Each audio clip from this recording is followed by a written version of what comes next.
প্রযুক্তির বিকাশ হবে, এটা হলো আমার 1 নম্বর কথা। এইটা কেউ আটকাতে পারবে না।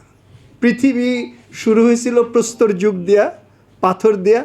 পৃথিবী পাথরের মধ্যে থাকে নাই। তারপরে তাম্রযুগ, ব্রোঞ্জ যুগ, লৌহ যুগ, প্রথম শিল্প বিপ্লব, দ্বিতীয় শিল্প বিপ্লব, তৃতীয় শিল্প বিপ্লব, এখন চতুর্থ শিল্প বিপ্লব।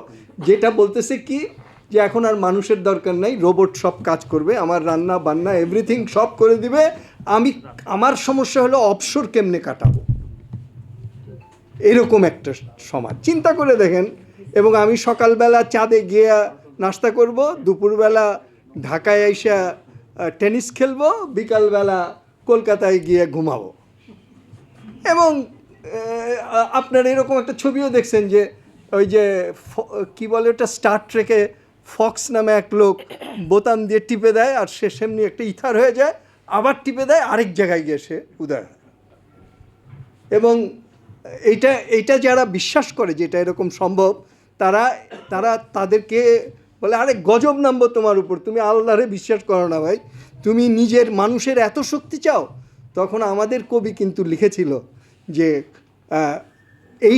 এই স্বর্গ আমরা স্বপ্ন দেখেছি সব ধর্মেই, কিন্তু এই স্বর্গ আমরা রচনা করব এই পৃথিবীতে। এবং কে করবে সেটাও বলে দিয়েছিল সেই কবি, যে সেটা করবে শ্রমিক শ্রেণী, আপনারা।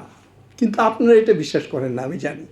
আপনারা মনে করেন আমার দরকার একটু ছানাপোনা নিয়ে বাইচা থাকবো, খাবো, এইটাই আমার দরকার। দুনিয়ার মজদুর ওইটা ওই হাওলাদার সাহেব বলে, আবুল ভাই বলে, আকাশ সাহেব বলে। আমরা এটা বিশ্বাস করি না। আমরা ইকোনমিজমে বিশ্বাস করি, আমরা অর্থনীতিতে বিশ্বাস করি। আমরা চাই আমাদের সুখ শান্তি একটু যতটুক পাই ততটুক। কিন্তু যতটুক পাই ততটুক করলে তো হবে না, কারণ দুনিয়া তো আগাইতে থাকবে এবং আপনাকে ফাঁকি দিতে থাকবে। আপনি যতটুক চান ততটুক বললে, এক সময় আপনি ক্ষেত মজুর সমিতি দাবি করছিল যে আমি সাড়ে চার কেজি চাল চাই, মজুরি দৈনিক 4.5 কেজি সমান। এখন ক্ষেত মজুর সমিতি এই দাবি করবে? এখন তো এমনিই বাজারে যেই মজুরি পায় 500 টাকা, সেটা যদি 50 টাকা কেজি হয়, তাহলে 10 কেজি। তো তাতে কি সে খুশি হয়েছে? খুশি তো হয় নাই। তাইলে আসলে আপনি কি চান? আপনি কি খালি বাইচা থাকতে চান এবং গবাদি পশুর মতো বাইচা থাকতে চান, যে আপনি খাবেন দাবেন আর মলত্যাগ করবেন এবং এইভাবে বাইচা থাকবেন?